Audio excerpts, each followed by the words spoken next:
Então, nós vamos dar início, então, à nossa reunião. Vou convidar os irmãos a abrirem a palavra de Deus no Salmo 92. Salmo 92, os versículos 1... Pastor, desculpa, mas eu não, estou sem som. Nós estamos ouvindo aqui, Cida, você. Deixa eu dar uma pausa. Salmo 92, versículos 1 e 2. Salmo 92, versículo 1 e 2.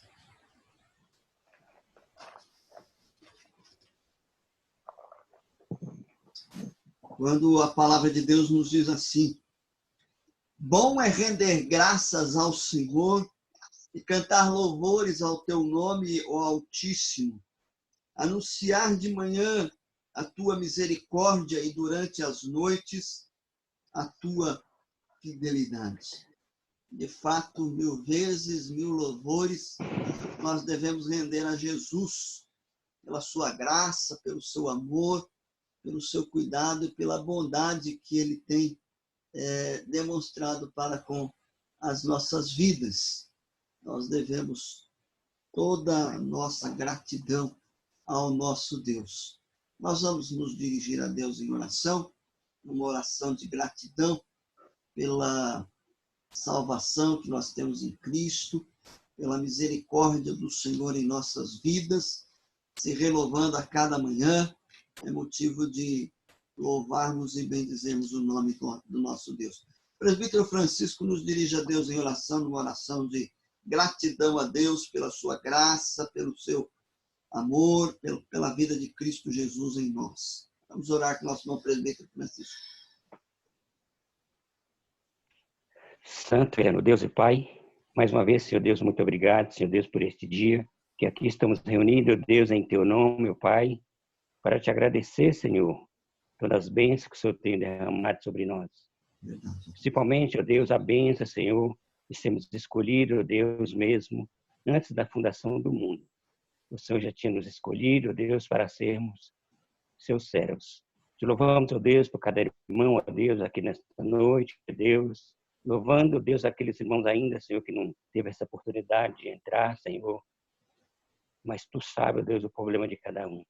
Te louvamos, ó Deus, mais uma vez, pela nossa igreja, Senhor, aqui no Sapopemba. Abençoe, Senhor, nosso Deus, cada um de nós. Tudo isso eu já te agradeço, ó Deus. Não que nós merecemos, ó Deus, mas em nome do Senhor Jesus, eu te peço. Muito obrigado, Senhor. Amém. Amém. Irmãos, vamos abrir lá em Mateus capítulo 6, no versículo 25 a 34.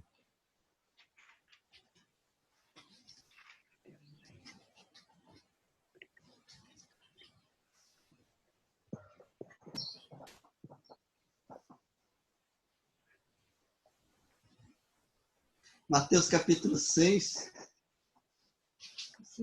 versículo 25 até 34, quando Jesus nos fala a respeito da ansiosa solicitude pela vida. Mateus 6, de 25 a 34. Mateus 6, 25 a 34.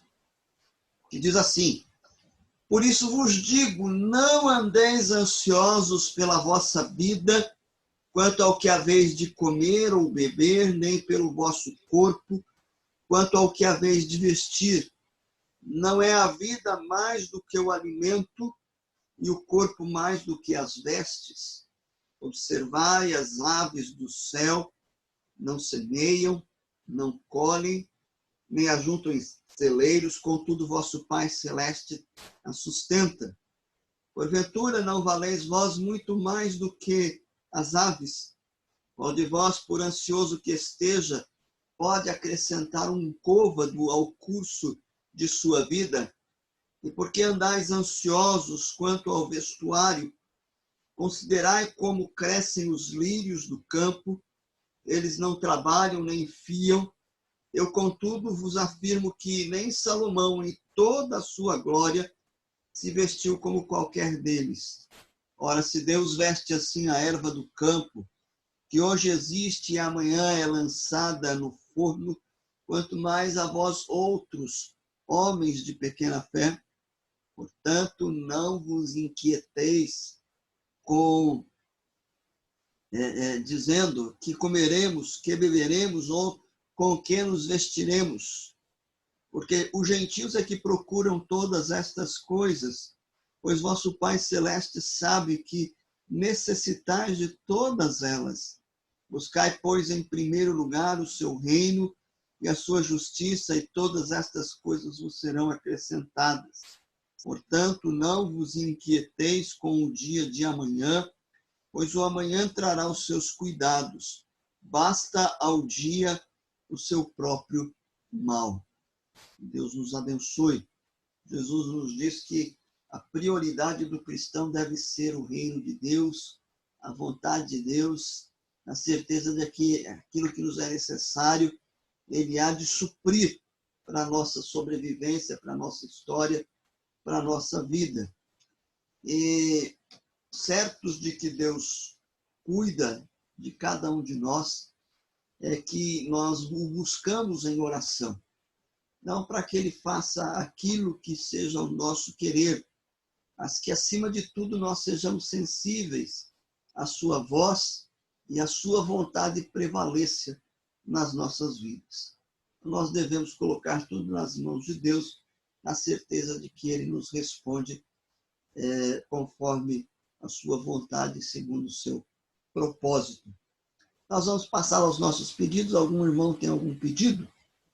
O momento é oportuno, tá? Gostaria que os irmãos estivessem orando por nós aqui de casa. Os meninos não andam muito bem, o Jones está bem gripado, o Jonathan também não tem passado bem há alguns dias, e eu peço que os irmãos estejam orando por eles. Continuar pedindo pelo nosso país, intercedendo, que está difícil. Tem que interceder mesmo pelo país. Mais algum pedido?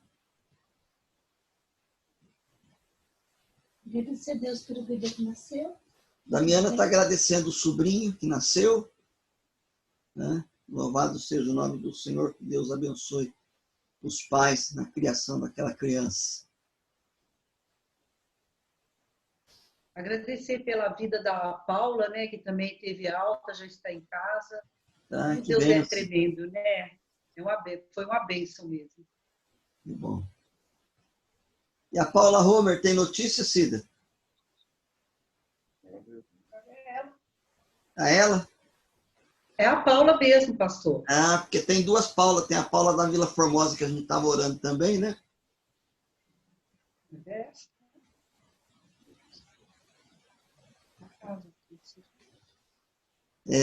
Mais algum pedido?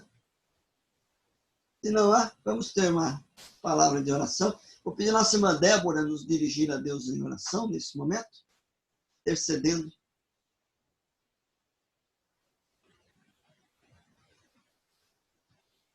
Querido Deus e eterno Pai, mais uma vez, ó Deus, os nossos corações se alegram por estarmos cada um em nosso lar, mas mesmo assim, Senhor, estamos unidos com o único fim de louvarmos e bendizer o teu santo e bendito nome, querido Deus. Nesse instante, nós queremos te agradecer por todas as bênçãos que tu tens derramado em nossas vidas. Quantas e quantas bênçãos, ó Deus bendito, nós temos visto e ouvido falar. Muito obrigado, porque tu és verdadeiramente o Deus único que nos abençoa a cada dia e que está sempre presente em nossas vidas. Te louvamos pela vida da Paula, pelo nenezinho que nasceu e por tantos outros, ó Deus, que nós ouvimos falar, que foram curados e que estão bem. Te louvamos, ó Deus, por todos aqueles que o Senhor tem cuidado e tem livrado, Senhor, todas essas pessoas que têm saído para trabalhar, que precisam sair, mas que têm chegado em casa, Senhor, e têm estado bem, Pai. Muito obrigado por esta bênção que o Senhor está derramando em nossas vidas. Obrigado pela nossa igreja, obrigado pelo nosso pastor, obrigado, Senhor, obrigado. 1000 vezes, 1000 louvores, ó Deus, nós rendemos a Ti, pois só Tu és o Deus que merece toda a nossa gratidão, todo o nosso louvor e toda a nossa adoração. E nesse instante, ó Pai bendito, nós vamos entregar os filhos do nosso pastor, que não andam bem, entregar o Ronaldo, Deus bendito, que está lá no Senegal, tão distante, precisando de Ti, Pai, e tantos outros filhos teus que devem estar aclamados, sofrendo também de Covid, Pai bendito, ou qualquer outro tipo de doença, Pai, porque bem sabemos que não é só de Covid que as pessoas estão sofrendo, Pai. Temos outras doenças também. Por isso, nós te rogamos, ó Deus, que o Senhor está presente na vida de cada um dos filhos, na vida de cada um dos vários, de cada um dos pastores da Igreja Brasil, ó Deus bendito, na vida do nosso conselho, que se reunirá no próximo dia 19, para decidir, ó Deus, se vamos voltar ao nosso culto presencial ou não, decidir tantas coisas que dependemos de Ti. E te suplicamos, ó Deus, as Tuas bênçãos, suplicamos que o Senhor continue conosco, nos abençoando, nos livrando de todo perigo e de todo mal. E agora queremos te pedir que o Senhor continue nos abençoando durante este culto. A palavra que vamos ouvir, fica com o teu filho pastor, que vai nos dirigir esta palavra, iluminando o Senhor, e que essa palavra chegue fundo aos nossos corações. É o que eu te peço, com perdão dos meus pecados, em nome de Jesus. Amém. Amém.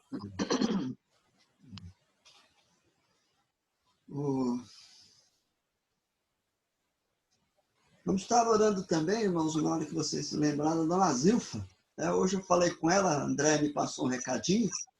A Dona Zilfa está muito feliz, agradecendo a Deus pela vida do seu filho, o Adilson, que parou de beber. Não é de fumar? Ela parou de fumar. Ixi. E agora? Agora fiquei na dúvida. Se era bebida... Você lembra, Andréia? É a bebida. É a bebida. Você falou fumar, pessoal. É a bebida. E aí, semana que vem, se Deus quiser, a gente vai lá fazer uma visitinha para eles. E o Adilson disse que vai voltar para a igreja. Então, vamos estar orando por isso. Que bom. Os irmãos não conhecem, eu não conheço. Né? Mas a gente conhece. Pastor? Oi, fala, Cida. Eu queria agradecer, é que eu fiquei sem som também aqui, não deu para eu falar, mas eu queria agradecer pela vida da Paula Homer, que esteve hospitalizada com erisipela. E ela teve alta, então já está em casa. A Regina falou.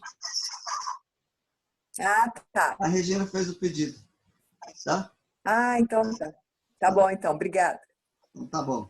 Irmãos, vamos lá para o nosso estudo. Nós estamos estudando o Sermão do Monte. Nós fizemos a introdução, falando dos versículos 1 e 2, no capítulo 5 de Mateus. Semana passada começamos a avaliar a primeira divisão que nós encontramos no Sermão do Monte, que fala a respeito do caráter do cristão, que é as chamadas bem-aventuranças. E nós falamos da primeira delas, e hoje nós vamos falar de duas outras. Mateus capítulo 5, versículo 4, e depois o versículo 5. Tá? Mateus capítulo 5, versículos 4 e 5.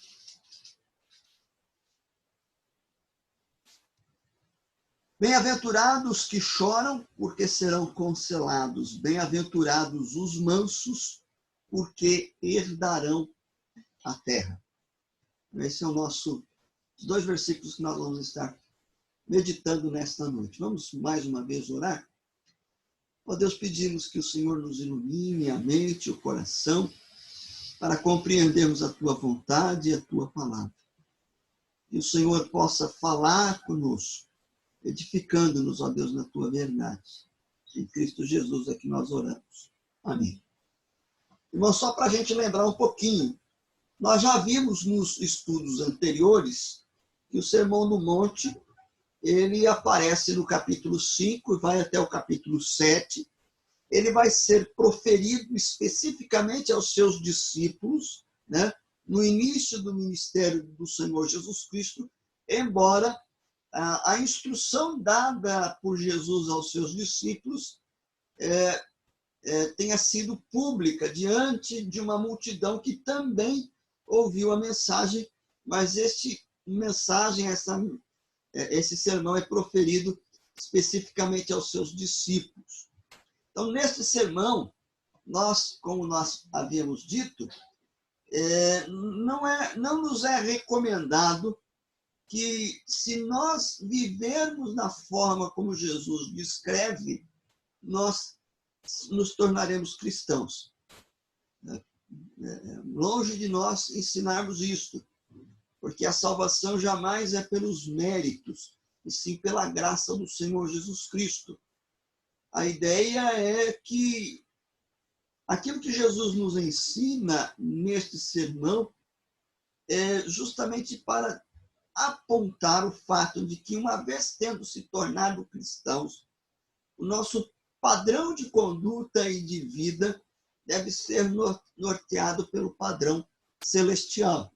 E aí Jesus vai nos apresentar este padrão. Então, como cristãos, nós vivemos de acordo com aquilo que Jesus nos ensina neste sermão. Não para alcançarmos o céu, mas por termos alcançado o céu, ou o céu ter nos achado, nós devemos agora viver de acordo com aquilo que nós nos tornamos. Pelo menos, esse é o ideal daquilo que se espera do cristão, obviamente. Então, as bem-aventuranças no começo do sermão, elas enfatizam 8 aspectos do caráter cristão e as bênçãos que decorrem do cultivo destas qualidades na vida cristã. Então, o cristão ele tem algumas características que apontam para o seu caráter, e à medida que nós difundimos ou cultivamos essas qualidades, nós vamos colher os resultados desse cultivo. A primeira dessas qualidades nós vimos na semana passada, no estudo 2. Bem-aventurados pobres de espírito, porque eles vão herdar o reino dos céus. E hoje nós vamos estudar as bem-aventuranças 2 e 3, que estão nos versículos 4 e 5. O choro e a mansidão, que continuam a descrever o caráter do cristão. Então, a segunda bem-aventurança é: bem-aventurado os que choram, porque serão consolados. É interessante que, como nós também já havíamos mencionado anteriormente, nós podemos agora enfatizar que, mais do que nunca, essa bem-aventurança aponta para uma realidade que eu já mencionei, que o cristão ele é essencialmente diferente do homem natural, do homem que não se importa com Deus. Jesus nos ensina aqui, nesta bem-aventurança, que felizes são aqueles que choram. O Dr. Martin Lloyd Jones ele vai dizer, olha, quase nós podemos dizer aqui, felizes são os infelizes. Ele diz, quase podemos dizer isso. O homem natural, o homem que não teme a Deus, ele faz de tudo para não sentir tristeza. Essa é a grande verdade. O homem que não teme a Deus, ele não quer chorar, ele não quer sentir tristeza, ele não quer sentir dor. Né? E de uma certa forma, esse evangelho da prosperidade, que não é o evangelho bíblico, vai justamente no anseio dessas pessoas que não temem a Deus e buscam o alívio a qualquer custo para não experimentar o sofrimento, a dor, a tristeza. Mas o verdadeiro cristão de Jesus, ele é feliz quando ele chora. O que é que Jesus está querendo dizer aqui? O que ele está nos ensinando? Que tristeza é essa que pode nos fazer bem-aventurados ou felizes? Certamente, Jesus não está falando do choro pela perda de um ente querido, ou de algum bem material, e nem pela dor física, a qual às vezes nós passamos e experimentamos. O que está em pauta aqui nesta bem-aventurança é a tristeza espiritualmente provocada, a tristeza do arrependimento. Os bem-aventurados aqui são os que choram pela perda da sua inocência, de sua justiça. São os que reconhecem os seus pecados e, arrependidos, confessam-nos a Deus e lhe pedem perdão sinceramente. Então, o choro ele é provocado pela compreensão da condição espiritual que nós nos encontramos diante de Deus, pecadores. Nós vamos verificar que este é um segundo estágio da bênção, da bênção espiritual. Uma coisa é você ser espiritualmente pobre e reconhecê-lo. Bem-aventurados os pobres de espírito, os humildes de espírito. Isso é confissão. Nós confessamos a nossa debilidade, reconhecemos a nossa falência espiritual diante de Deus. E outra coisa é entristecer-se e chorar por causa desta condição anterior, desta pobreza, desta miséria espiritual, o que nós chamamos de contrição. A vida cristã, conquanto possa e deva ser alegre, ela não é só alegria e risos. Muitos cristãos sinceros pensam que tem que exibir um sorriso perpétuo no rosto. Alguns acham que o crente ele não chora, que ele está sempre alegre, sempre feliz, né? Mas esta é uma atitude antibíblica. Pelo contrário, no Evangelho de Lucas, esta bem-aventurança ela é seguida por uma advertência. Lá em Lucas capítulo 6, que é o texto paralelo de Mateus 5, ele diz assim: felizes são vocês que agora choram, ai de vocês que estão rindo. Eu creio que a igreja do Senhor Jesus Cristo dos nossos dias, ela perdeu um pouco esta dimensão, ela esqueceu-se um pouco desta verdade. Muitas vezes nós não temos chorado por causa dos nossos pecados diante de Deus. A igreja não tem clamado pela misericórdia de Deus por compreender a sua própria iniquidade.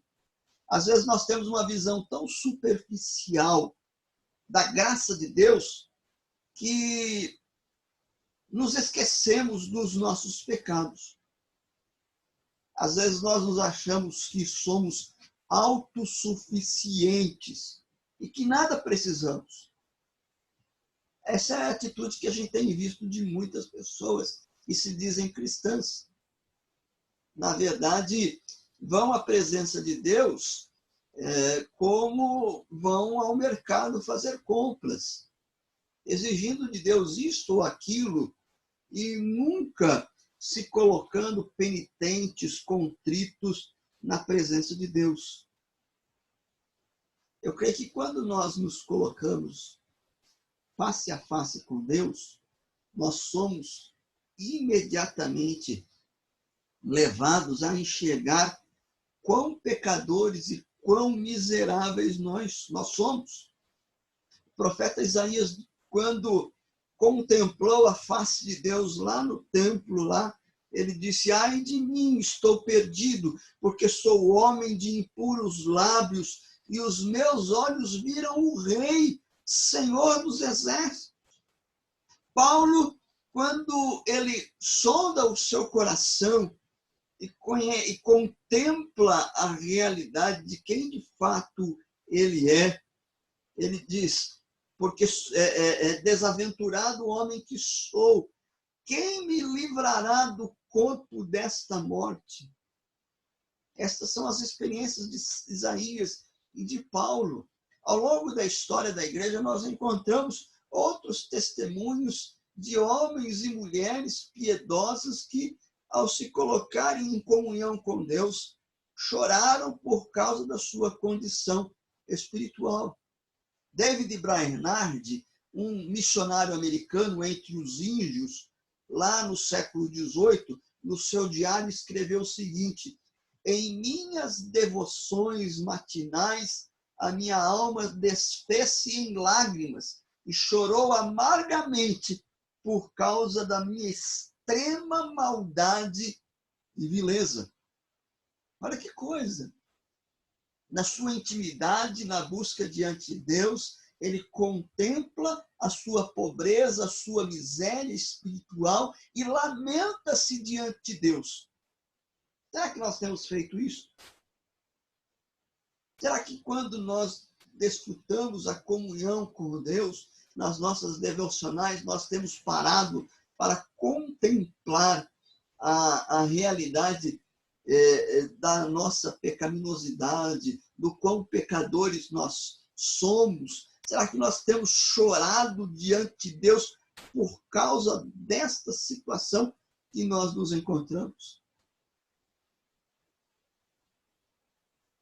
Contudo, nós devemos lembrar que, como cristãos sinceros, nós não devemos simplesmente chorar pelos nossos próprios pecados.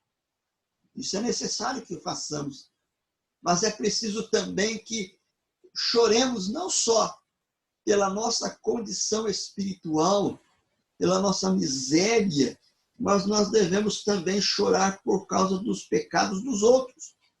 Você já parou para pensar nisso? O salmista, lá no Salmo 119, versículos 136, e depois no versículo 158, ele diz assim: torrentes de águas nascem dos meus olhos, porque os homens não guardam a tua lei. Esse é o versículo 136. No versículo 158 do Salmo 119, ele diz: vi os infiéis e senti desgosto, porque não guardam a tua palavra. Essa é a experiência do salmista. Ele olha e observa homens que são infiéis, que são ímpios, que não temem a Deus e que não se importam com a palavra de Deus. E tendo contemplado isto, ele chora, né? Torrentes de águas nascem dos meus olhos. Jesus conta-nos os evangelhos que, diante de uma cidade que não o receberia, que o rejeitaria, chorou. Jesus chorou por Jerusalém. E nós também, como igreja, precisamos aprender a chorar, não só pelos nossos próprios pecados, mas nós devemos chorar pelo pecado do mundo, da mesma maneira como nós encontramos nos homens piedosos dos tempos bíblicos e na história da igreja. A gente tem assistido quanta corrupção, quanta maldade, quanta infidelidade, quanta ganância tem prevalecido nos nossos dias, no nosso país. A gente reclama, mas nós temos colocado isto diante de Deus. Nós temos chorado por causa da corrupção, da maldade, da iniquidade que paira na nossa sociedade e que muitas vezes nos afeta. O Senhor Jesus diz: bem-aventurados que choram. E nós precisamos chorar. E qual é a promessa que nós encontramos nesta bem-aventurança? Bem-aventurados que choram, porque eles serão consolados. As pessoas que choram, que lamentam os seus pecados, são e sempre serão consoladas com o perdão de Deus. Não é essa a promessa de Deus? Se o meu povo, que se chama pelo meu nome, se humilhar e me buscar, contrito, eu o ouvirei, eu perdoarei e sararei até a sua terra. E esse perdão que Deus concede àqueles que clamam, chorando diante dele, é possível porque Cristo morreu pelos nossos pecados, conforme diz as Escrituras. Ainda devemos chorar pelos pecados dos outros, pela corrupção, pela imoralidade, pela violência que há no mundo. Mas um dia, quando Cristo voltar, a promessa é que ele há de enxugar dos olhos todas as lágrimas. Você se entristece, arrependido quando peca? Tem consciência do quanto os seus pecados entristecem a Deus? A palavra de Deus diz que nós não devemos entristecer o Espírito de Deus, nós não devemos apagar o Espírito de Deus. Você tem pedido perdão a Deus para si mesmo e para as pessoas que têm praticado mal? Lamenta diante de Deus a maldade do mundo? Muitos cristãos pensam que tem que exibir um sorriso perpétuo, mas esta não é uma atitude que a palavra de Deus nos diz. Não é condizente. Bem-aventurados que choram, porque eles serão consolados. É o choro de ofendermos a Deus. É o choro por causa do nosso pecado, por causa da maldade que impera no mundo. A terceira bem-aventurança nós encontramos no versículo 5. Bem-aventurados os mansos, porque herdarão a terra. O termo grego que aparece aqui, que é traduzido por manso, significa humilde, gentil, bondoso. Se formos lá no capítulo 11, no versículo 28, mais uma vez Jesus vai nos falar o seguinte: vinde a mim todos que estáis cansados e sobrecarregados, e eu vos aliviarei. É interessante que quando nós olhamos para a história, nós vamos verificar que os artistas do passado, eles não entenderam bem a natureza da mansidão e da humildade de Jesus. Muitos artistas têm retratado um Cristo fraco e até mesmo um Cristo meio efeminado. Todavia, os evangelhos, eles nos retratam um Jesus másculo, forte, corajoso, trabalhador, conquanto manso e bondoso. Paulo também era assim. É interessante a gente observar a característica do apóstolo Paulo. Paulo, escrevendo aos Coríntios, no capítulo 10, versículo 1, diz assim: ora, irmãos, não quero que ignoreis que os nossos pais... 2 Coríntios. Eu marquei errado aqui. 2 Coríntios 10, 1. E eu mesmo, Paulo, vos rogo pela mansidão e dignidade de Cristo. Eu que, na verdade, quando presente entre vós, sou humilde, mas quando ausente, ousado convosco. Então, vejam só. Saulo era, por natureza, um homem forte, corajoso, trabalhador e um grande líder. Zeloso, mas equivocado, perseguiu os cristãos com violência. Quando ele é convertido a Cristo, ele manteve a coragem, ele manteve a ousadia, a disposição e a liderança, mas se tornou um homem humilde e manso. E é interessante nós observarmos que há uma lógica na sequência das bem-aventuranças. Uma lógica e um propósito. Bem-aventurados os pobres de espírito, aqueles que reconhecem a sua pecaminosidade, dependem da graça de Deus e da misericórdia do Senhor. Os que choram ou lamentam profundamente esses pecados, confessam e pedem perdão a Deus. Os mansos, os que tratam os outros com bondade e perdão, porque sabem que Deus os trata deste modo. Não insistem em seus direitos, porque sabem que não os têm. Não se zangam quando criticados, porque sabem quando erram.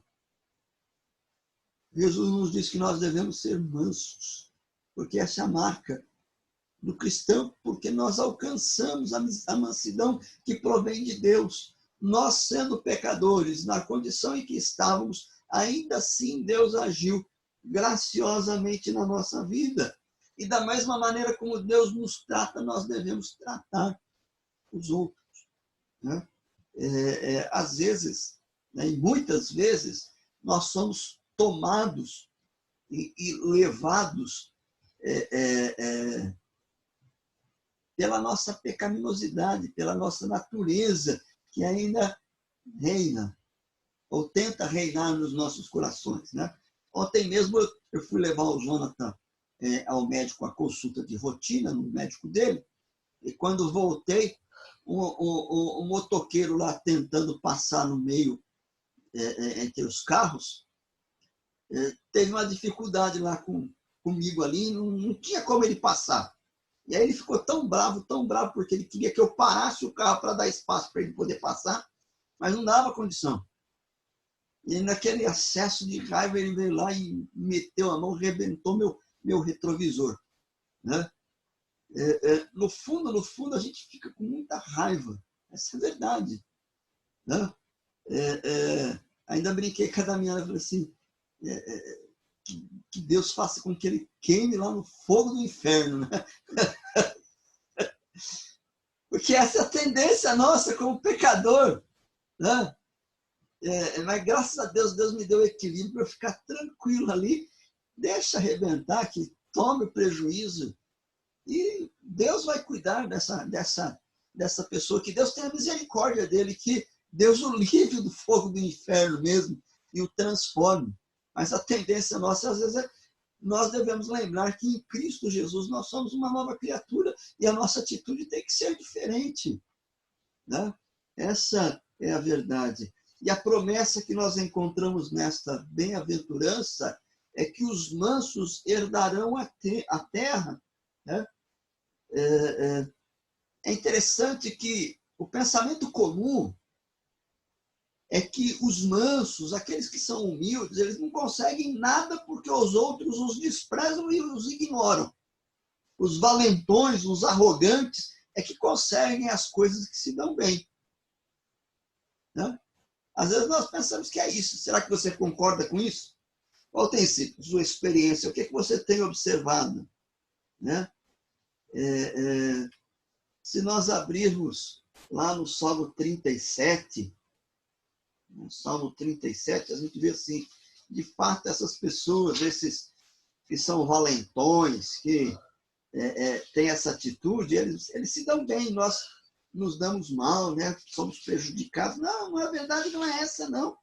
Veja lá o Salmo 37, versículos. Não te indignes por causa dos malfeitores, nem tenhas inveja dos que praticam a iniquidade, pois eles dentro em breve definharão como a relva e murcharão como a erva verde. Olha, eles não têm nada a ganhar, não. Eles podem aparentemente ter levado alguma vantagem. Ele pode ter saído satisfeito. Lá eu dei um prejuízo pro rapaz lá no carro. Agora ele vai ver o que é bom. Mas nós devemos atentar para o fim das contas. Né? Será que nós somos uma pessoa mansa? Como é que nós temos evidenciado a nossa mansidão ou a falta de mansidão? Né? Nós precisamos lembrar quem somos. Não é possível viver a vida cristã sem ter consciência de quem nós somos. Bem-aventurados os pobres, bem-aventurados os que choram, bem-aventurados os mansos. Essas são as marcas que até aqui nós estamos trabalhando na vida cristã e que nós possamos cultivar estas virtudes para que mais e mais nós possamos ser semelhantes a Cristo Jesus, como Deus tem em seu propósito para as nossas vidas. Que Deus nos ajude a sermos humildes, mansos, sermos aqueles que lamentam diante de Deus por causa dos nossos pecados e pecados dos outros. Que Deus nos ajude a viver assim. Amém. Amém. Amém. Vamos ter uma palavra de oração. Vou pedir para a Regina nos dirigir a Deus em oração, encerrando nosso estudo nesta noite. Senhor, nosso Deus e Pai, muito obrigada, Senhor, por essa palavra ouvida, Senhor, e que nós possamos, no nosso dia a dia, Senhor, nos arrependermos dos nossos pecados, Senhor, clamar a Ti, para que nós tenhamos mudança de vida, Senhor, e também orarmos pelas pessoas que pecam também, Senhor. Tem misericórdia de nós, Senhor, porque somos pobres, necessitados e carecemos de Ti nas nossas vidas, Pai. Nos ajuda, nos abençoa, nos dê mudança de vida, Senhor, para que nós possamos agradar a Ti, Senhor, somente a Ti, porque só o Senhor é digno de todo louvor e toda adoração. Perdoa-nos, Senhor, é o que eu peço e agradeço, em nome de Jesus, com o perdão dos nossos pecados. Amém. Amém. Que Deus nos abençoe com a sua graça e com a sua misericórdia e nos ajude a sermos crentes melhores. Uma grande alegria poder meditar nesta palavra.